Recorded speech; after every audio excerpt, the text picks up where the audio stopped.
All right. Good evening, everyone. Hope all doing well. For those who may have noticed, we had a slight mishap. Um, for some reason, it thought we were starting, it said an hour earlier than normal, but that's okay. We got it all figured out. Thank you for Peachy for pointing out to me the slight mix up. I apologize for that, everyone. We got 10 people in here, 11 people in here already, and 7 likes. That's awesome. Uh, oh, pardon me. Sorry about that. 8 likes. Look at that. I just look. I need to sneeze more often. Um, appreciate that. Definitely get those likes in there. It helps the channel out a lot. We really appreciate that. Also, as it gets busy, we do have the super chat. If you have an important question, you can make a donation, drop in super chat. Flashes up real big. Make sure I see it. All super chats do get answered, as long as they're YouTube appropriate. Let me point that out. Also, if you just want to make a donation, no questions, you can also throw one down there. A few people's done that. And we do appreciate it. Helps us to keep this going and get the information out to all the seekers that are seeking the information. Now, cool thing. We are actually looking to start Magical Coffee Hour at 7 p.m. Eastern Standard Time in the future. That way, all the live streams are going to be at the same time, Friday and Sunday. So there's not all this guessing and going on. There was originally a reason we had to do 8, and now we don't. So we're just going to streamline all the streams, pun intended, and put them all at 7 p.m. Eastern Standard Time. And perhaps that's where the screw up came from. But let's see who we got in here. Say our hellos. Wendy, good to see you. Siggy, good to see you. Luna, good to see you. Mystic Lavender White Wolf, good to see you. And yes, any beverage and snacks do count, especially chocolate cake.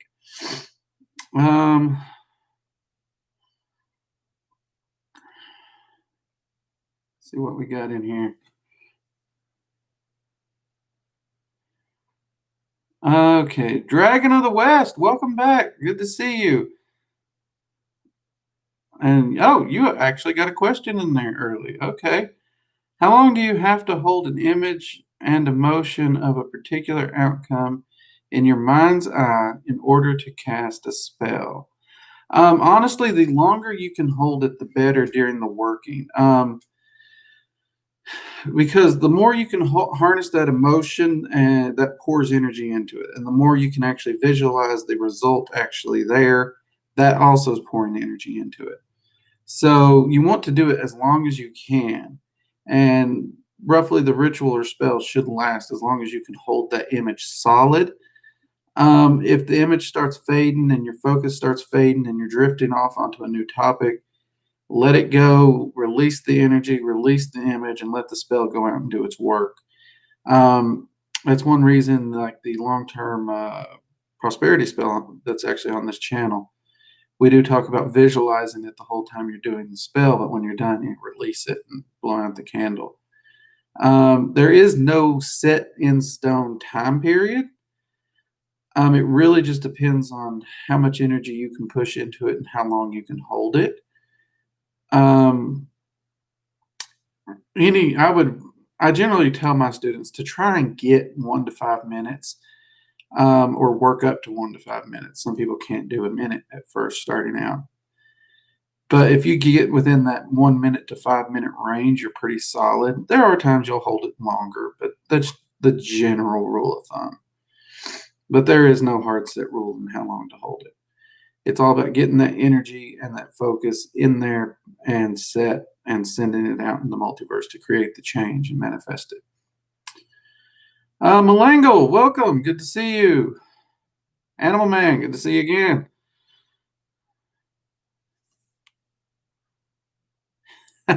Cheers, Luna. I'm actually drinking Thor tonight from Iron Bean. Good stuff.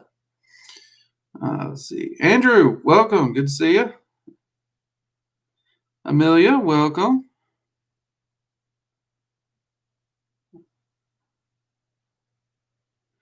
Pessimix of Divinity, welcome.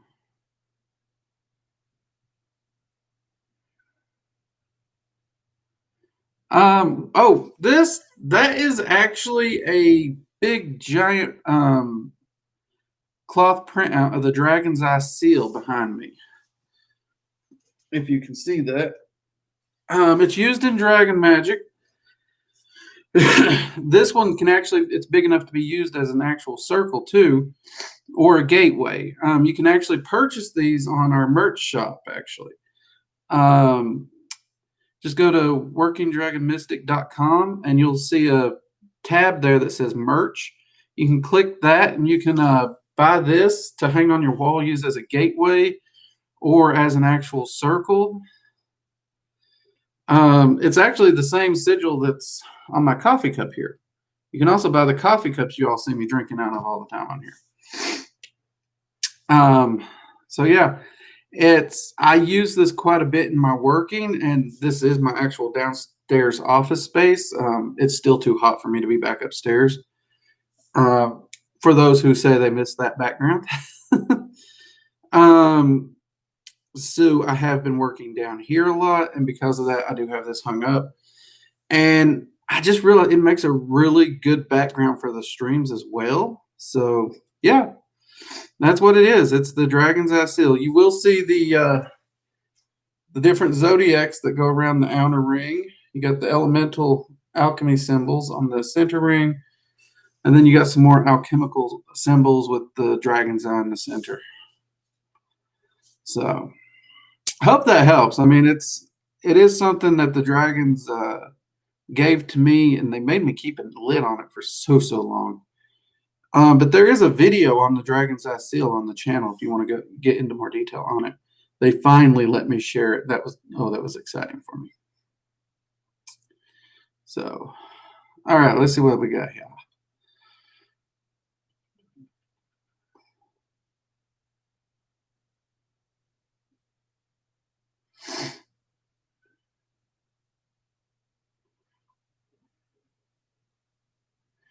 Mystic Lavender White Wolf says, I have questions about channeling.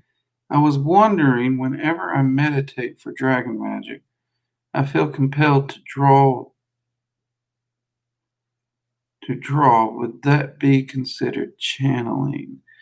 Channeling's a tricky one, Mystic. It really is, because you got two sides of channeling. One, you're just channeling energy and information. So anytime you're in a circle and you're working with energy, to some extent, you are channeling. Now, when you're channeling an actual entity fully, part of that entity is moving through you and communicating through you. And this is moving into invocation as opposed to evocation. And in the basic setup of meditation and the way the Dragon's Flame ritual set up, there's no danger to it at all. And yeah, that would be perfectly fine to sit down and, if I'm reading this right, you're wanting to draw, like with pen and paper, or to draw the energy inside you, perhaps. Either one would be fine, actually. And yes, that would be considered a light form of channeling. It really would, which is pretty cool. And it's actually good to listen to things like that, because that's a lot of the way that personal gnosis really happens, and you really get those connections.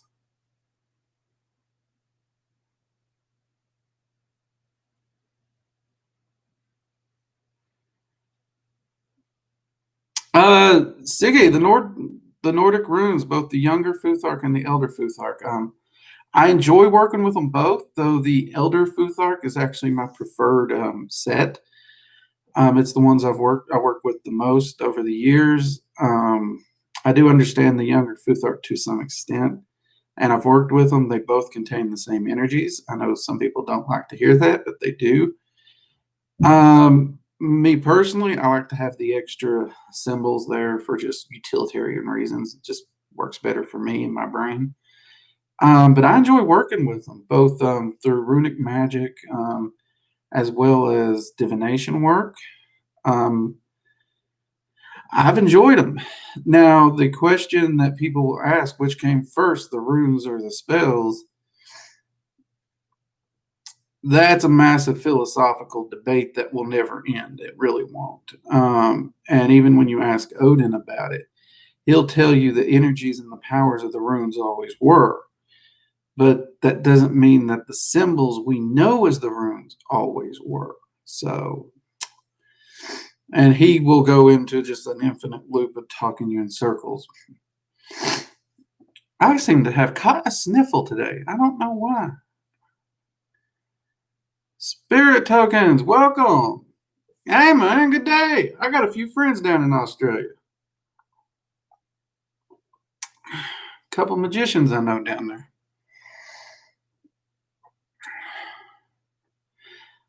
One of these days I'm actually going to have to get down to Australia myself.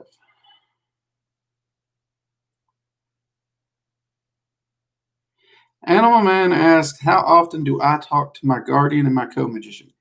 Every day, multiple times a day. They don't leave me alone, really. And, well, to be fair, I don't leave them alone.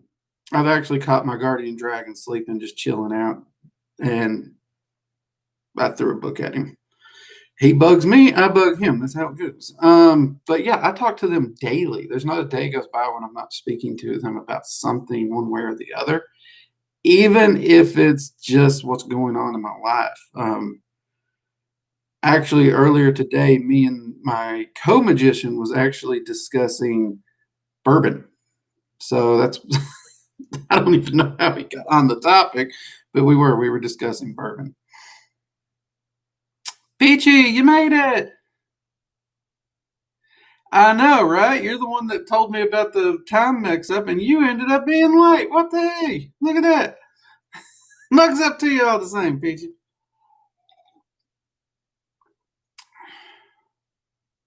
Yeah, Mystic, if you're that moves into automatic writing, and I would definitely, if you feel inspired to do some artwork or something while you're in meditation, I would definitely do it.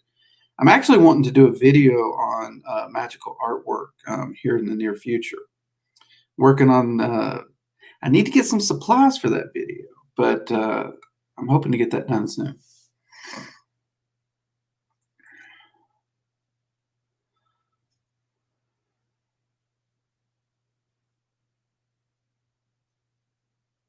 Let's see what we got here.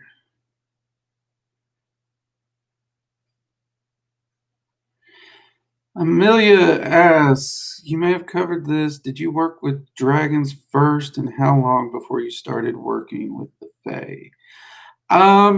Actually, yeah, I did. I started working with dragons. Really, I guess it was in like first month or two of attempting to study magic. And I really dove in deep with them. And I was probably working with them for probably a year or two before the chaos ruler decided to be just like, hey, we're going to go over here and do this. Wait, what? And I started working with the dragons in the Fey realms to help them because the dragons and the Fey are allies. And so the dragons would help maintain balance within the Fey realms as well. And because of that, it's not uncommon for a dragon magic practitioner to get drug in and help with those issues as well. It's part of our training, part of how they teach us is by actually having us help and do things to maintain that balance.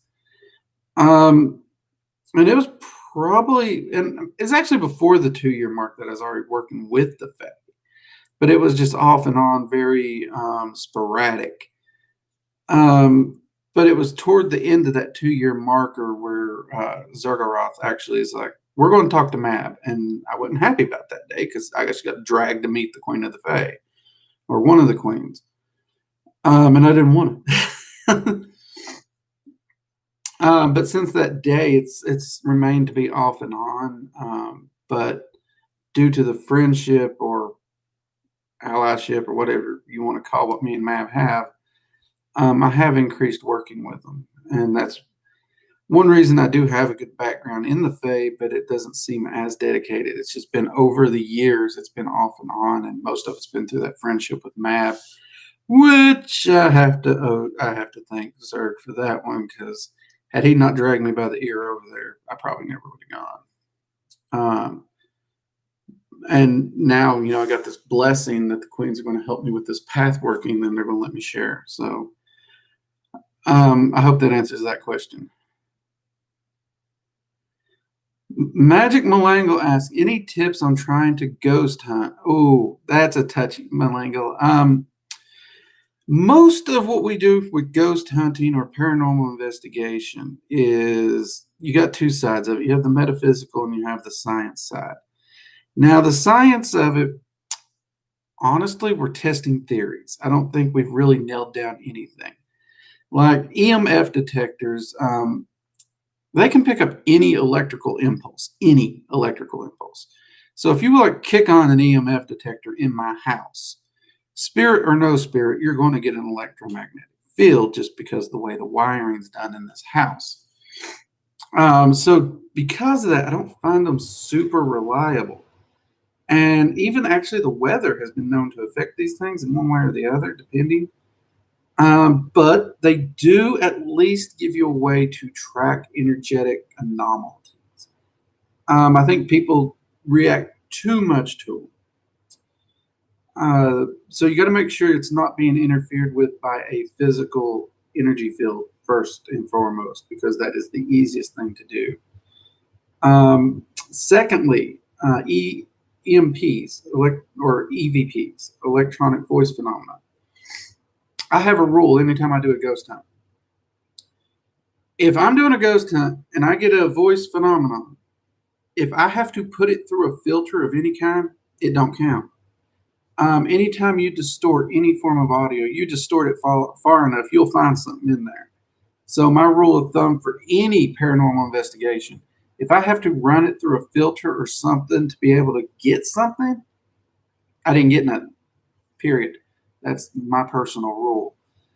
And always do separate the mystical and the science. Don't try to mix them. Don't try to blend them. Keep them completely separate. That way, if you do go in, do one run with all your equipment and your science and all that, no metaphysics, no nothing. Then go through and do the metaphysics and keep notes, but keep them completely separate. Don't let the two teams communicate, and find out and compare your findings at the end. See if anything can confirm one another. But do not talk about it in between because that will skew your results. You want to isolate it. I'm real big on a double blind. So, yeah.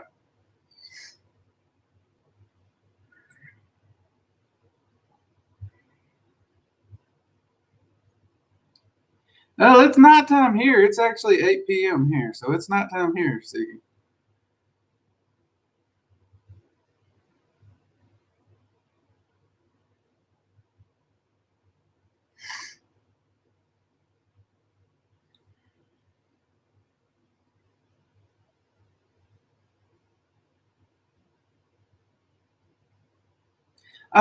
Spirit Tokens asked, do I talk via meditation or trance? Well, I actually will use meditation and trance to do some of my spirit communication, though most of it is done through journey work, which is a deep form. Trance is kind of the start of journey work, really. And then you move into astral travel and later in more advanced areas, soul travel. So a lot of it is done through trance and journey work, but my preferred way of communication is actually evocation, where you actually summon the entity to your home and you work with them and talk with them directly and have a real-time conversation in that method. That's one of my go-tos.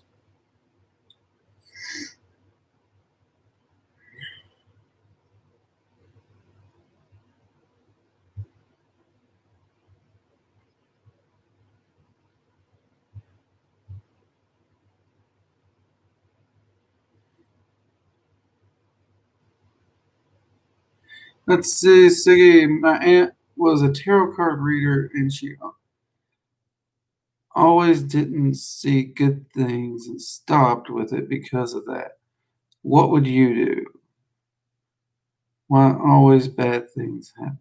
Honestly, here's the thing.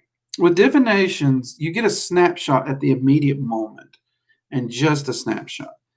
And any action you take after that snapshot is taken can change and alter what's happening. So anytime I do divinations and look forward, I first off understand that anytime I'm looking forward, there is emotions, there's some bias, there's some ideologies that are going to affect the potential of what I'm seeing. Secondly, I'm also fully aware that the future is malleable, it can be changed, and actually, the different pathways from the very moment forward is infinite. So there is an infinite amount of pathways and futures that one can take even after the tarot cards are laid down. So what the magician should do is read the tarot cards not as a warning sign or this will happen, that will happen. They should read it as a map. You lay it down, you read it, you see the possibilities, you see the potentials of where you're moving to. If you don't like what you're reading, then you stop and you meditate and ask yourself, how can I get to the goal I want? How can I get to the potential future I'm looking for? And how can you shape it to get there? That is what a magician does. We shape our life, we shape it here in the now. And by shaping the present, we also start to shape the future around us. And with practice, you can actually put that energy constantly moving forward. I've always got spell work going that is shaping at least today, the week, the month, and all the way up to 6 months out. That said, I also have massive spell workings that I don't have to manage them or monitor them as much, but I have them actually specifically targeting long range goals. Like one spell working I have right now targets a goal that's 5 years out. So all my future divinations and everything helps me to plan accordingly with all those different workings and to guide them to manifest what I want. So anytime I get a tarot reading that's not what some people would call positive, I actually think it's a good thing. This gives me the opportunity to shape it and mold it into the actual future I want.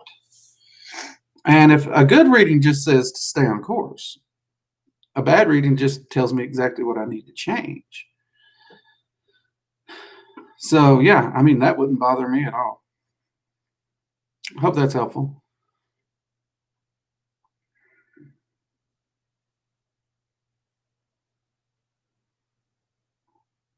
Mystic Lavender White Wolf, I work multiple magical paths. I'm trying to decide if I should have multiple grimoires for each path or put it all into one. In your view, and what opinion on that? If my wife is watching, she's cackling evilly right now. If you check in some of my videos where the bookshelves are behind me, you're going to see a stack of notebooks. And part of that is because I keep journals for basically everything I'm researching. I don't even keep just books on my individual paths. I keep different notebooks on everything I'm researching. So for me, I find it easier to keep multiple notebooks and journals in order to track my research and my path workings and stuff like that. So I do have one for Dragon Magic. I do have one for Norse. I do have one for the Clefothic workings. I have one for evocation. I have one for divinations. I have one for journey works, meditations. I got them all. And I do seem to be adding more and more to them. That said, I know many practitioners who just keep a singular research journal and they keep it working. And every time they do the entry, if it's from another path or something, they'll title it accordingly so they know exactly what path or practice that's from. You really need to find the journaling system that works best for you for organizing it so that you can keep it clear and not lose it. For me, I've tried singling. I've tried reducing it down so I'm keeping only a single book, and I can never find my notes. Never. So yeah, having the multiple books really works best for me. I hope that helps. And also, if you're like me, if you're a journal junkie, and anytime these Moleskine books go on sale, you can't help but like purchase a bunch. or they're not on sale, you just want a new one. Also helps. I have a lot of those things lying around. And honestly, when back to school, like the composition books, the little dollar ones go on sale, I usually buy a box of those. Those are my favorite research notebooks. All right, let's see what we got here. Johnny, welcome. Glad you made it. Let's see.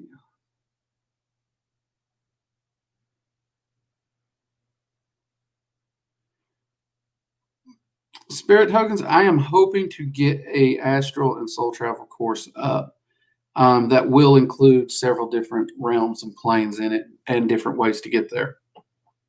That is actually something that's in the works where I'm working on the notes and the outline. As far as when the filming and release will happen, I don't know. I'm also looking at potentially trying to do some YouTube videos more on that. Let's see here.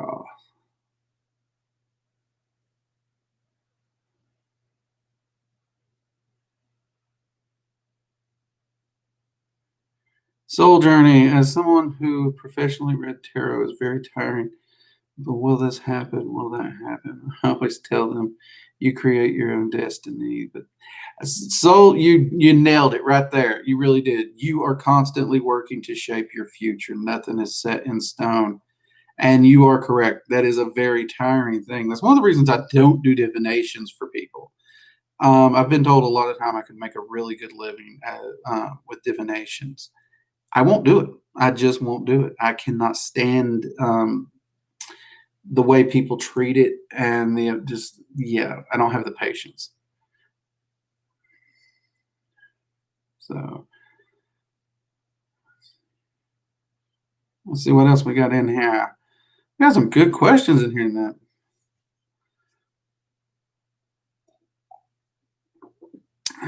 Ooh, we're out of coffee. Hold on.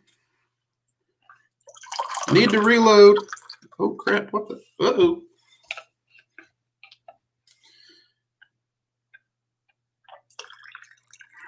There we go. Lid wasn't on straight. We almost made a mess. That would have been bad, wouldn't it?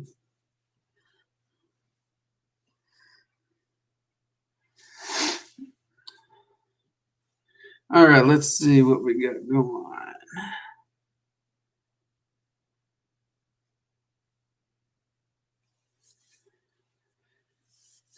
I mean, some people just don't want to do tarot. They really don't. And if they don't, can't make them. I wouldn't make them. It's a personal choice. I mean, I love my tarot cards. They give great readings when I use them, though my preferred divination is scrying or the runes. But yeah, you gotta let her choose her path. Yeah, Spirit Tokens, it's something that's really near and dear. We are wanting to get my evocation class that I usually teach with my private students. We're trying to get that translated into a video course as well as the journey work class. Right now, the Dragon Magick 102 kind of has all the attention. We got to get that finished. But yeah, we've got a lot that we're working on. My wife did just recently get back home, as some of y'all know, so I'm moving a little slower than normal because it's been a while since we got to spend time together.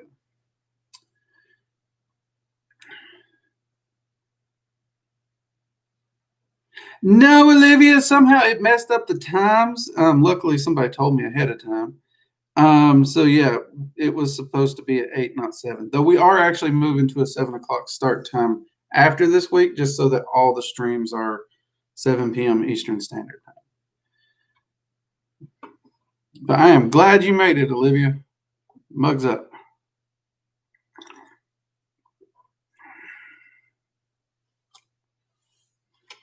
What the heck? Let's see. With which phrase can you call Odin or other entities? Types of callings. Siggy, there's infinite types of callings and different rituals. It depends on the method you're using. In the case of Odin, honestly, check out the hailing ritual that I did a video on. That's a pretty standard ritual that you could utilize real easy. So you can even customize it specifically for just a singular entity.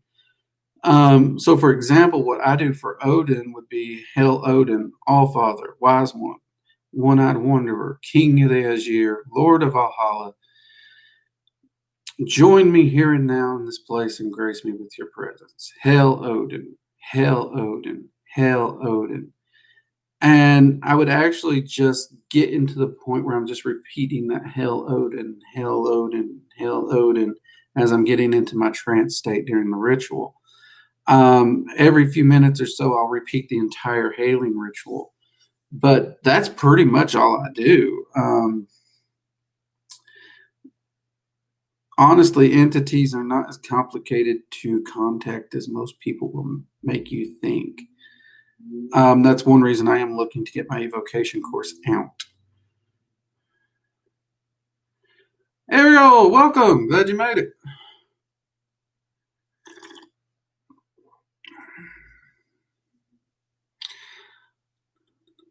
We actually do have a video on how to contact entities and deities on the channel. And I think in that video, I actually contact Freya. If you want to check that out, Siggy.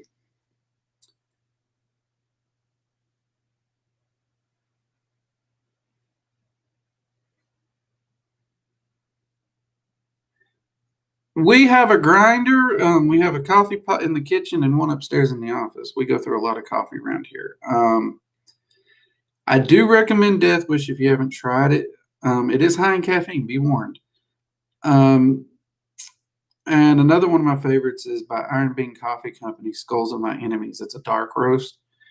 Oh, that's good stuff. That is really good stuff. I have a subscription to both because I can't get enough of them. I got to keep them in the house.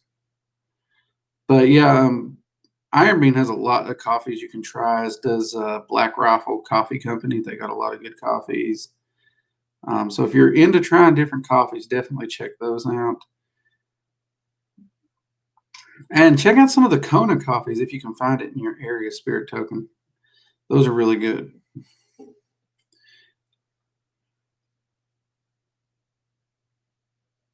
Actually, that probably would work with him. That probably would. He's quick to show up when I open a bottle of mead or even just some beer. I actually expect him to pop up tomorrow because I'm lighting the grill to do some burgers. So I expect him to show up while I'm outside grilling, having a nice beer. I really expect it.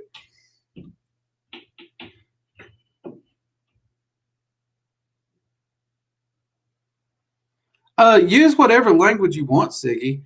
Honestly, yeah, the Germanic language should work just fine. And location doesn't matter. These entities don't care about language or location at all.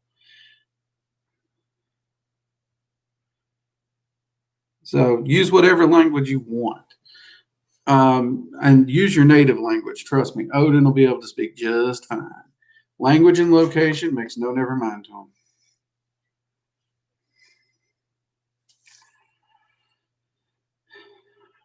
Samuel Santos, welcome.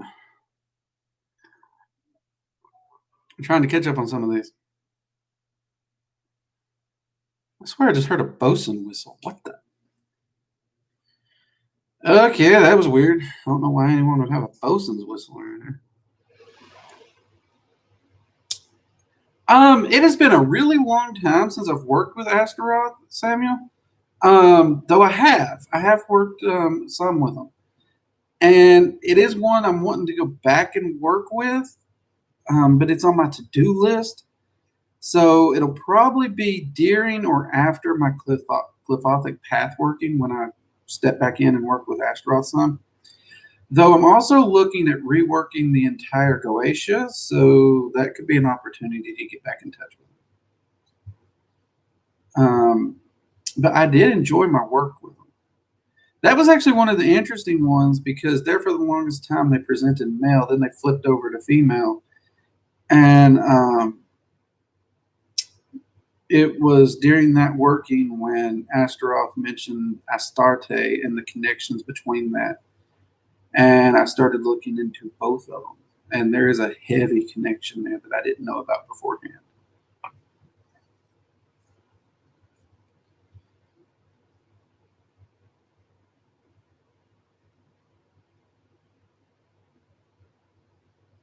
So that is exactly what you should do. The hailing ritual on in the video, that's an example of a hailing ritual. Definitely customize, and it's the way to go. I am so glad to hear you did that. If you're comfortable doing it sometime, I'd love to hear your version. Just shoot it to me in DMs on Discord, because I always love when people actually do that. That's the best way to do a hailing ritual, straight from the heart.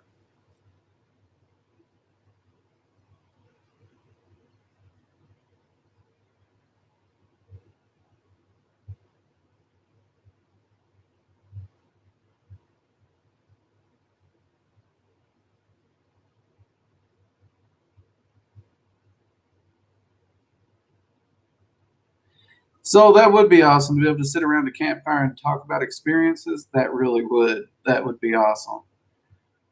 There's a few of me and my colleagues. We do occasionally do a camp out together, and late at night, that's pretty much the bulk of it. We're just sitting around the fire, swapping stories. And I tell you, that's some of the best nights in the woods you get.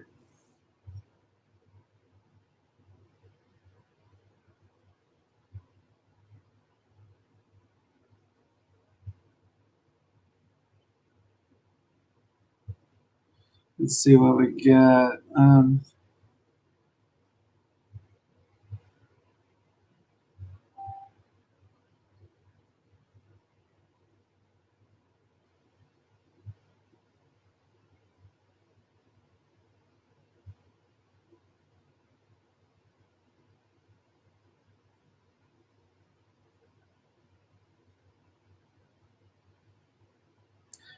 Mystic Lavender Wolf says, I don't like using magic and controlling free will. I'm concerned for a friend.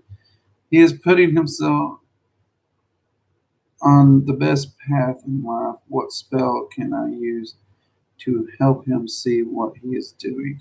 Okay, so if I'm reading this right, you have a friend who you believe is not putting themselves on the best path and you're wanting to open their eyes.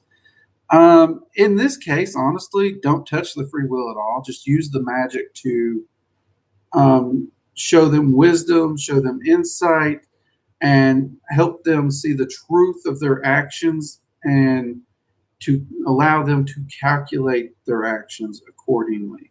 Now, here's another thing. This is why I like working a spell like that in that manner. What we view as right and what we view as the best path might not be the best path for them, because sometimes a person actually does have to screw up. The best thing they can do is fall flat on their face sometimes. But if you set the spell up that way, you're not touching their free will at all, but you are delivering the information and knowledge for them to make the best choice for themselves. That's how I would set it up. No, Siggy, you're doing pretty bad with, or you're doing pretty good with your English. We're able to understand you here. I appreciate it. Hey, I'm Southern, so y'all know that my English ain't that good either.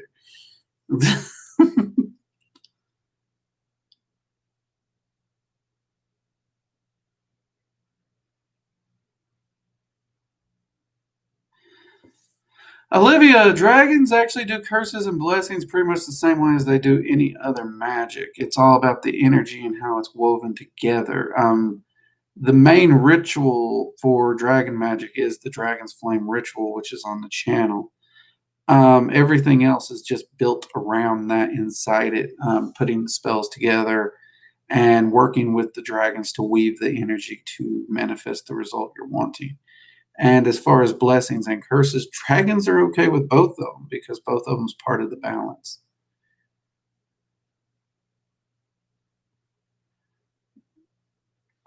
Okay, I'm falling back behind here, people. Remember, we got the super chats if I miss your question, because I was informed I missed a few Friday.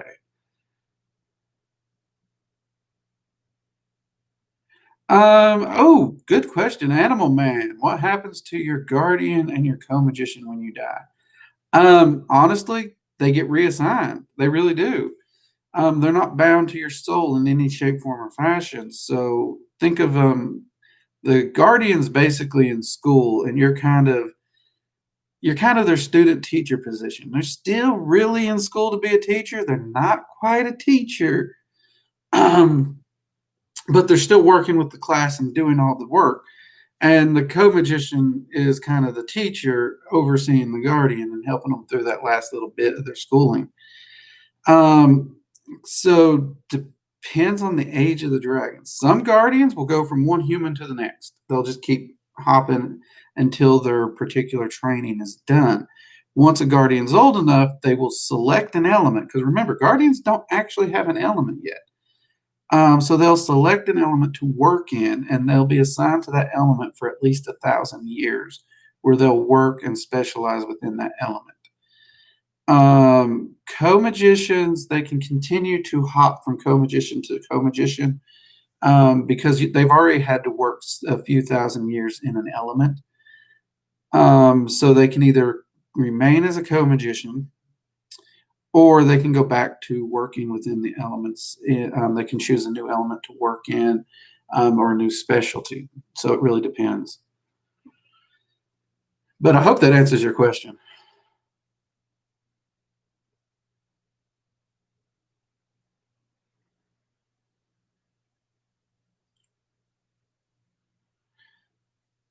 Yeah, yeah, Samuel, I totally get the feminine energy. It was actually one of the things, working with Astaroth, even when he came as a male figure, the energy was very feminine.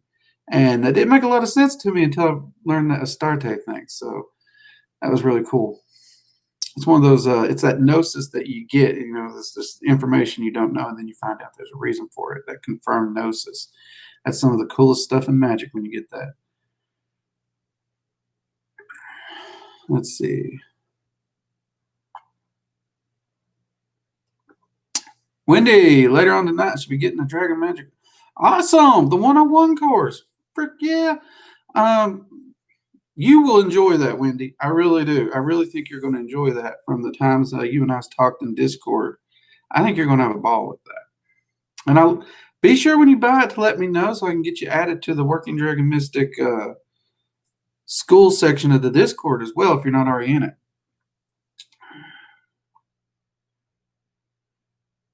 Halloween! Hello, glad you made it. So nice to see you. Oh, tell your mom I said happy birthday. Happy birthday. Happy birthday.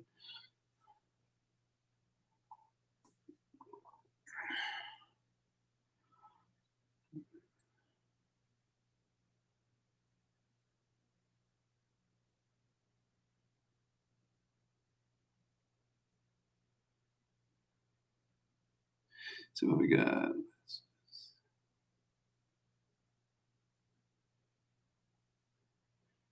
I totally get that, Mystic. I totally get that. And setting the spell up the way I said should help in that department.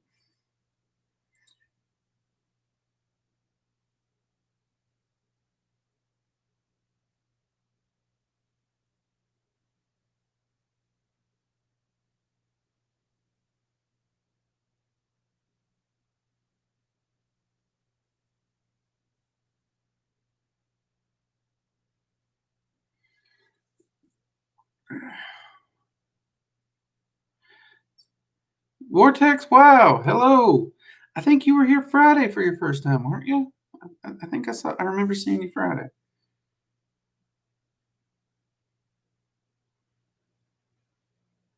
Um, it is technically possible to get the same guardian, though it's not likely. And that's because they do have to go through different people because every person has different lessons for the guardian. So if it does happen, there's going to at least be 1 to 2 lifetimes in between when you do have the same guardian. You won't have them back to back because the guardians do the guardian dragon job for like 500 years or so. What the look? Ah, someone's hanging on my hat. Oh. So, yeah, I mean, there's gonna at least be 1 or 2 lifetimes gap in there because the guardian does need to work with other people to get different experiences and viewpoints. But yeah, it is possible that at least once or twice in there, you could possibly get the same guardian.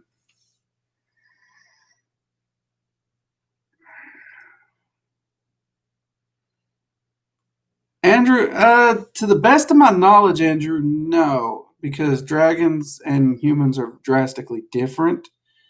So I don't think we can ascend to dragons. That's my understanding on it because dragons are very particular about what is and what is not a dragon. That's one of the reasons when it comes to like the draconian tradition, they're so hardcore on pointing out that that's not dragon magic, that these are entities that can shapeshift to a draconic form, but they are not dragons. Um, and this is a question I get asked a lot, so I've spent a lot of time researching it. And I've not found anything that would say we can do it. The dragons do admit things can change and shift and ascend, but there's never been a time, and they've made comment that there's no human has ever become a dragon. So I've never gotten a definitive no, but I've also not found anything to suggest yes. So right now, well, let's say the scientist in me is going to lean toward the no. It's not possible because if I can't get a definitive, I'm always going to lean toward the no. That's just the way my brain works, and I've not even actually got enough data that would push it over to the yes, really, which is kind of sad. But good question, and it is something I continue to research. And if I find a different answer, I'll let you know, Andrew.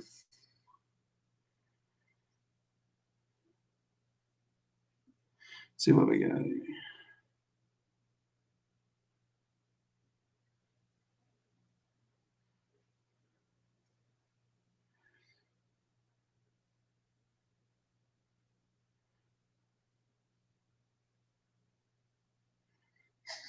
Yeah, you gotta be careful with baneful magic, aka curses. You have to actually have the full conviction of it. Because if you doubt it or regret it, you can actually end up grounding out your work or even bringing it back on you. So you got to be careful with those. If you're going to wield baneful magic, you have to wield it in a way that is absolute. So once you pull the trigger, you have no doubts, you have no remorse. And that's hard for most people. That is very hard for people. So baneful magic is one of the hardest areas of magic to do. You got to be careful with it.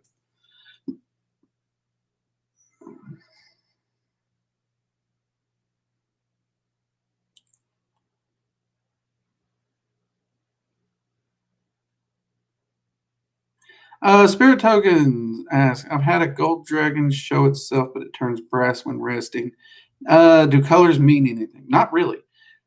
Dragons can shift their color instantly. They will have what you might consider a preferred color. But honestly, you should think of their scale color the same way we wear shirts or pants. They can change them on a whim. So, for example, it is true fire dragons will tend to have red or orangish hues, but I've also seen pink ones, I've seen black ones, I've seen purple ones, I've seen silver ones. I've actually seen one that was pink with like these lime green streaks through it for whatever reason. So the colors really can't be taken to have a specific meaning, if that makes sense. You got to be careful with that. That's why it's always good to get to know the dragon and build upon it and actually build that relationship and get to know it because you can't go by just the sight.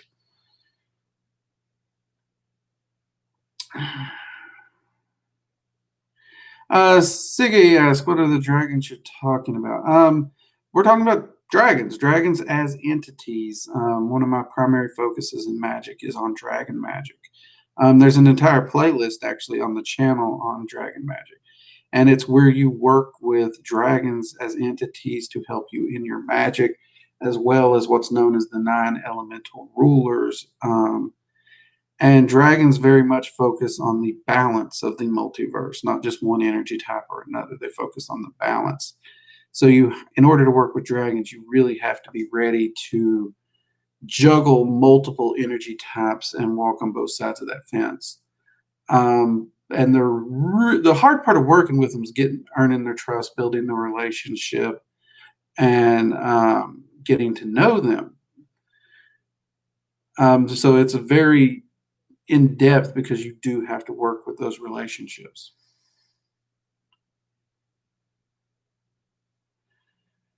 Okay, Andrew, follow up question. Any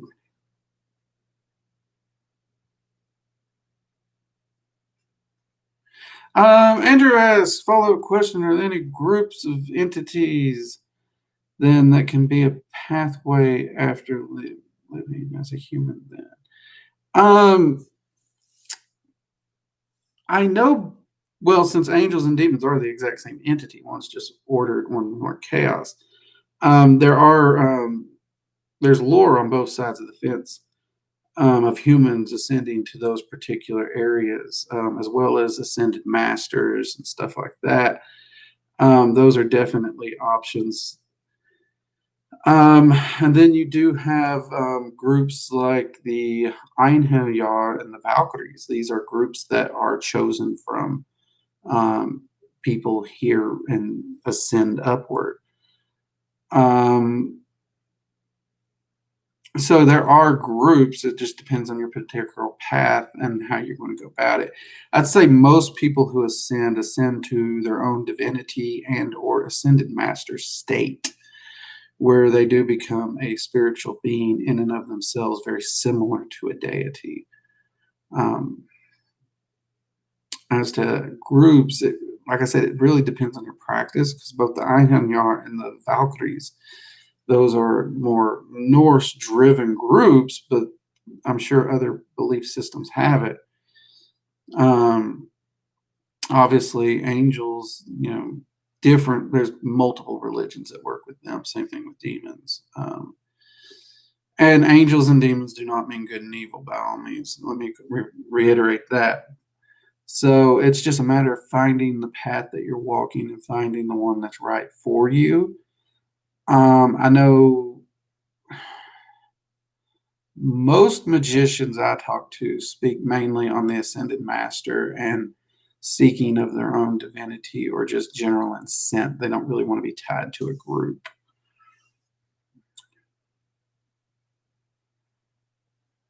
Take it easy, Samuel. Thank you for joining us.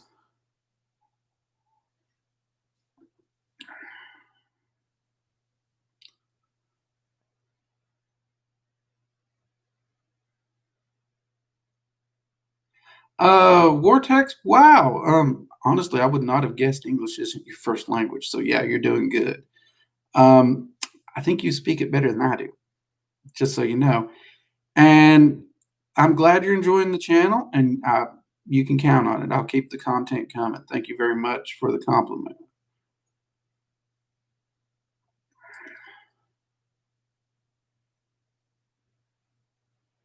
No, like dragons, like the entities in Dragons and Tales. Yeah, actual large draconic entities. You're not using them as entities, they are actual entities out there in the multiverse.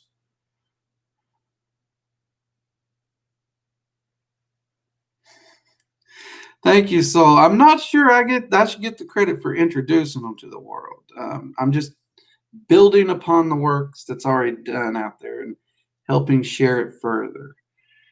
But thank you very much. I'm happy to be able to share these entities and methods of working with them with the world.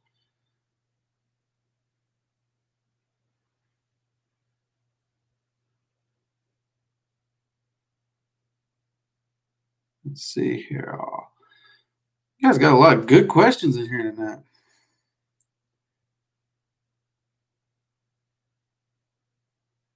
Let's see.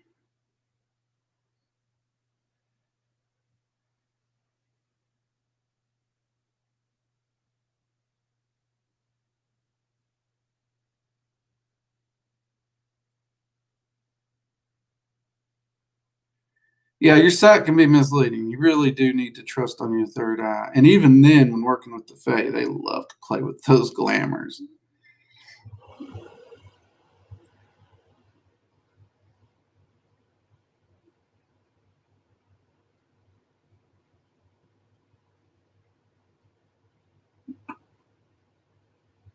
Now that's a different question. Vortex Well says a psychic mentioned that some dragons incarnate as a human, and some people have the soul of a dragon, and maybe this is what Andrew wanted to know. Okay, so this is slightly different than ascending to be a dragon. This is a dragon who incarnates here. Um, that is possible. It's not as common as some people want to say, but that does happen. That is possible, and there are dragons that have done so. So in that context, yes, it's very much possible, Vortex.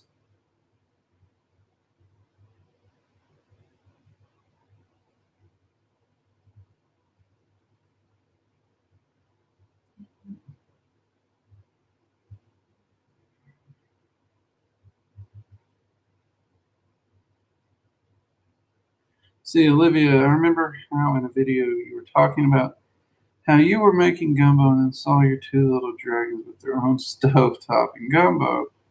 When did they decide to reveal themselves to you? Olivia, those two particular dragons. Oh, that's when you hear us talking about the twins in any of the live streams or in the Discord. That's the two little dragons we're talking about. And the twins, they're my guardian dragons. I don't know how I got stuck with the twins, but they call themselves yin and yang. They won't let me know which one's which. They both answer to both. Um, and they actually revealed themselves to me when I originally sought out my guardian dragon, which I thought I done screwed up because two of them hung around. It's like you're stuck with this. And it wasn't until I got my co-magician and he informed me, no, these two act as a singular. Where one goes, the other will always be there. Um, and he did inform me they'd be an extra headache. He totally did, and he wasn't lying. I love them to death, I really do. But they are mischievous as can be. But yeah, I first met them when doing my guardian dragon ritual, which I did that ritual every day for a month before they revealed themselves to me. So it took a while, but it was pretty early in my magical career. And those two have been around ever since, honestly. It's weird. I can't think of my life without those two around.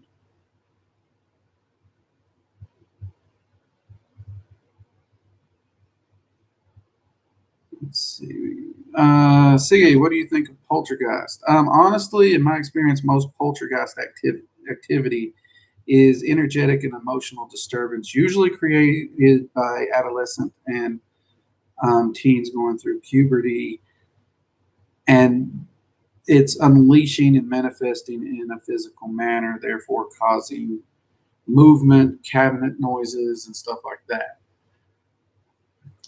Let's see. They did let me taste their gumbo once, and they did a fair job. I critiqued it a little on them. Not gonna lie, I critiqued it a little, but they did a good job.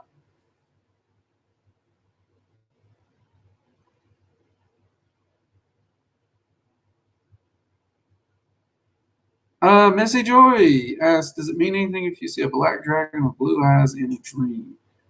Um, Honestly, I couldn't think that it means anything specific. It could just mean dragons are calling you in general if you've not started Dragon Magic Path, or you might look into the meaning of dragons in general to see if that might have something to do with it. But the color combination in and of itself, I wouldn't really say so. Um, it could also mean that you should look into potentially working with some nocturnal energies, but it's really a guessing game with that because, again, the colors don't necessarily lock in any definitive meaning. Let's see, Katie Eklipskis. I'm just coming in now. Not caught you live before, and I love your videos. This is awesome. Katie, appreciate it. Thank you very much. Appreciate your support. I'm glad you're enjoying the content. Um, I always love to hear that people are enjoying it because many of you know I'm terrified of cameras. I don't it I really try to forget there's a camera over here. Um, so thank you. It means a lot. I'm glad you all are enjoying it. Okay, Peachy or Magician Girl 999. Hey Drake, when 102 comes out, will Torgra be in the class? Yes, Torgra will be in the class. We've not gotten to film his section yet, and he keeps giving me the stank eye over that. He's very anxious to film his part. Um, and I'm half tempted to film his part out of order just to get him off my back. But then at the same time, I don't know, I'm kind of enjoying bugging him. So, but Torgra will definitely be in that class. And you're going to have 3 very specific workings with Torgra.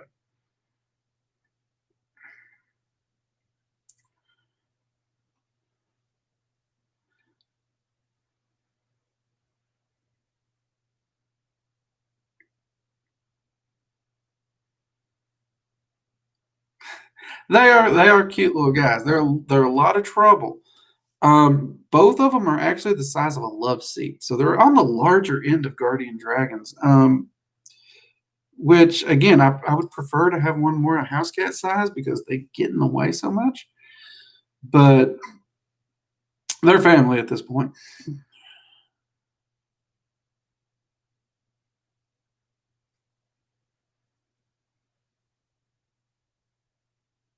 Let's see here.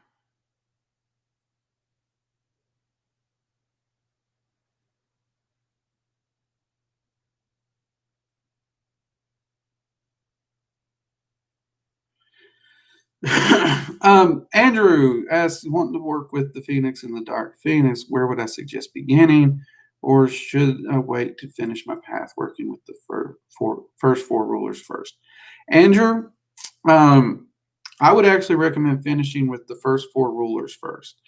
And that's because as you get to the end of that path working, there's a lot of emotional churning and stuff that gets brought up as you begin to work with Core Allegra and Ingus, because there's a lot of fiery energy there. And to double up on both working with those Phoenix entities and those energies at the end of that path working would be really, really rough. And it'd be hard. So I'd actually recommend waiting so you could put more focus toward those 2 entities when you reach out to them. Would be my personal advice to you.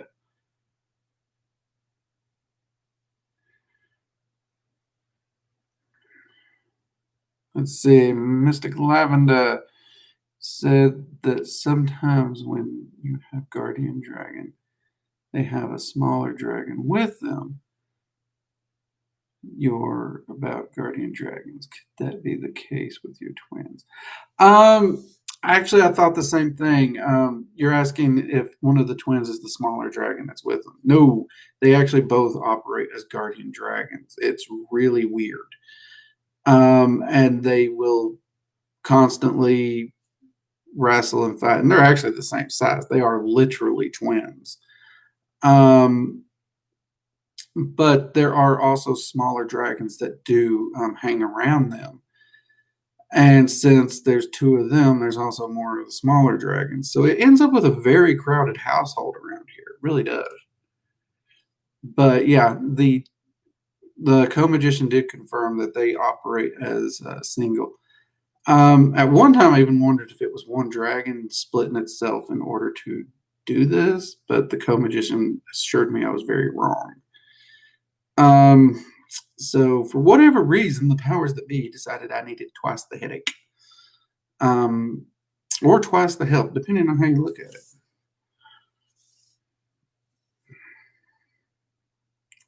So have a good evening.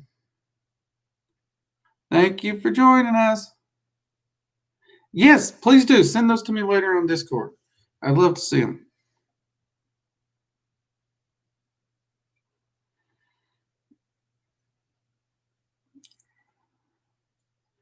Take it easy, Spirit Token. We actually hit. Whoa, have we hit our hour already? Really? Whoa, tonight's gone by fast, people.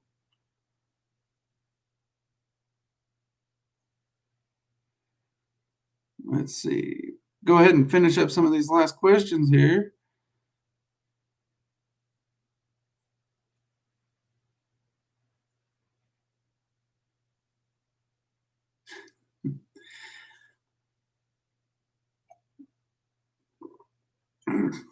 The twins are they're a hoot. They're a handful. Don't get me wrong, but I am grateful for them. They've saved my bacon more times than I can count on the other side.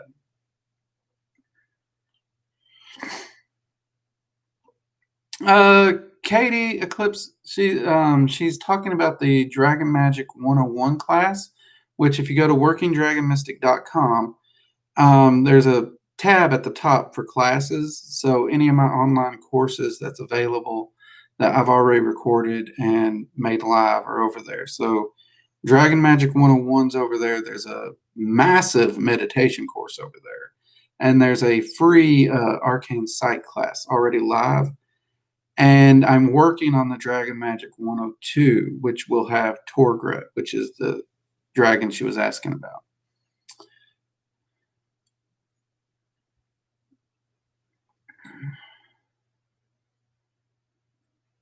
Oh yeah, yeah, and they chase each other, mind you. They do chase each other, so it's not uncommon to. It sounds like I got horses or Great Danes or something running through the house, but there's no animals in the house.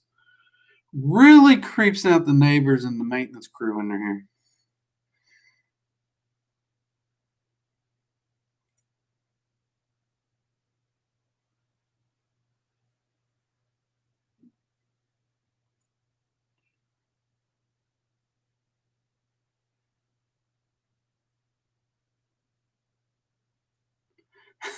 PG, come on, let's get them likes.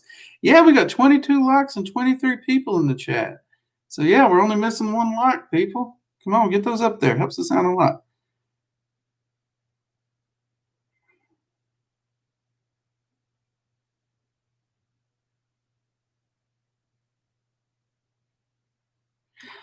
Mystic Lavender White Wolf says, if I did draw a picture or fan art, would there be a way I could send it to you? Yeah, actually, if you drop into the Discord, which is usually there's a link below most of the videos, sign up, join the Discord. I'm in Discord all the time. There's actually a place where people do share their artwork. So if you're okay sharing your artwork with the community, you could easily post it there. And you can. I'm always in the Discord at least once a day usually. It's rare that I don't get on Discord. So you're always also welcome to direct message fan art to me if you want. I've had a few people send me some artwork of different kinds. One person drew me as a dragon. Another person drew me a dragon in a coffee cup. Actually, I think both works was both by Halloween. Our own Halloween did those.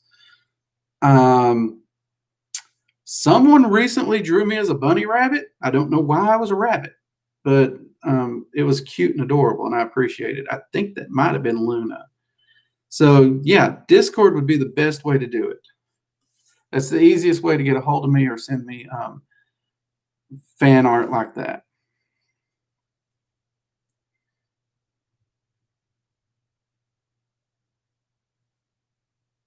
No idea what. So it was Luna, and she don't know why she drew me as a bunny rabbit.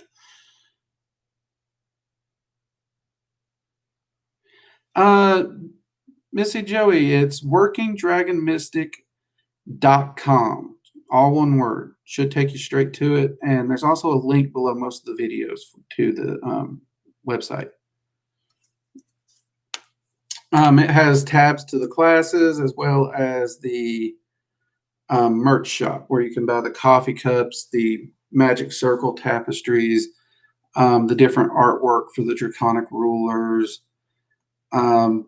Even we have the Dragon's Eye seal in a sticker now, so that you can actually put that directly into your journal.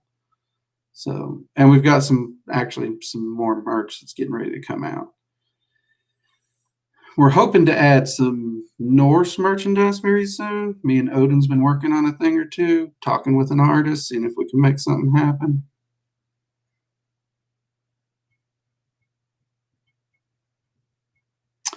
Olivia asks, how do guardians and co-magicians feel about drawing them? Are they okay with being drawn in artwork made to resemble them? In my experience, most dragons actually do enjoy this. They really do. They are camera hogs. So they do really actually enjoy the artwork being made. Um, that's one of the reasons the Nine Rulers artwork project was so fun, because we worked with them in evocation and with the artist. So every stage of the way, the Nine Rulers was actually approving the artwork, or demanding changes until they got it just right. It was really, really fun. And yeah, I mean, as Rose has mentioned, occasionally you can see a few dragons pop in on camera trying to get attention, but they do love being included in artwork and stuff. So if you want to draw your guardian dragon or co-magician, by all means do. But yeah, Wendy's right. I would always ask them before I drew them, but generally speaking, they're pretty good about it. Siggy asks, is Odin still the god of warriors? Yeah, yeah, he's still definitely a god of war and warriors. I mean, he's not the only god of warriors, but he's totally on that. That's one of the reasons he's so big on self-sufficiency and the ability to protect oneself, one's friends, one's family, those kinds of things. Um, he is also a god of wisdom and magic, but yeah, he still fills that role.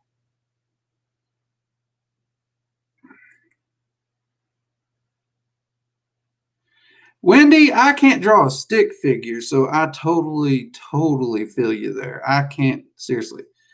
Um, I can't draw a stick figure, so yeah, there's been many a times I wish I could draw some of the dragons I work with. I just can't do it. So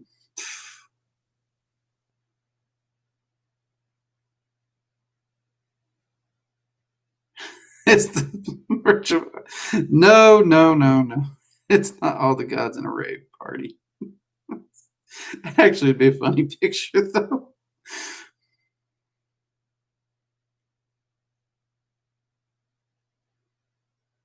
Yeah, yeah. I do see them in person. Granted, it's with my arcane sight.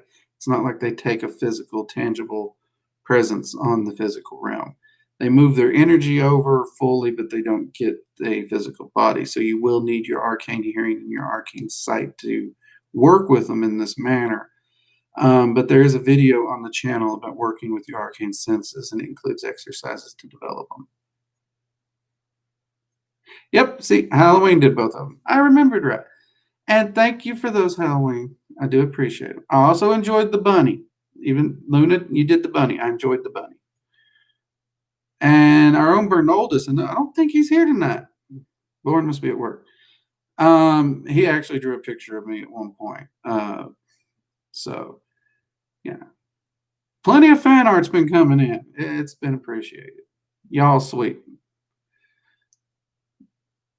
Okay. With that, we'll go ahead and start wrapping up.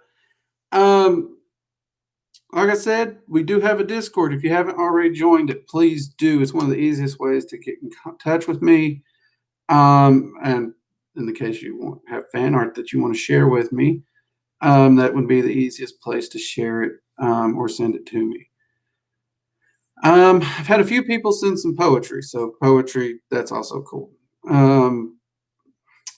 We are still working to the 5K challenge, which is 5,000 subs by Halloween night, midnight. Well, no, we're going to say November 1st morning. We're being nice, just to bypass YouTube's update times. They can be a little slow. And if we hit 5K, my wife gets to do my makeup, my hair, my clothes, puts me in whatever god awful outfit she wants to put me in, and I have to do a live stream in that outfit. Also, if we hit the 5K, we will be giving away 3 or 4. I want to say 4 Dragon Magic 101 courses. We'll be doing a drawing for that, which all have been donated by members of the community. that was their ideal. So share the videos around with all your friends or in the forums that you think people would enjoy the content so that we can get that 5K. I know that I'm kind of shooting myself in the foot because if y'all get the 5K, I'm afraid of what she's going to dress me up as. But that's okay. I'm a man of my word.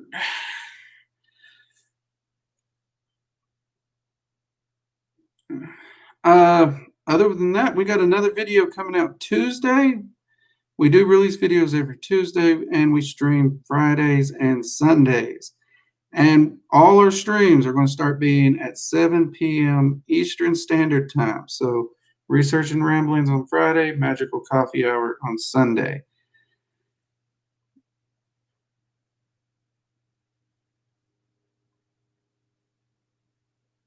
And I just, what does that Ariel mean? Ariel's incoming. Oh, no. Oh, I know what you're talking costumes. Let's hope not. No, let's not do that to me.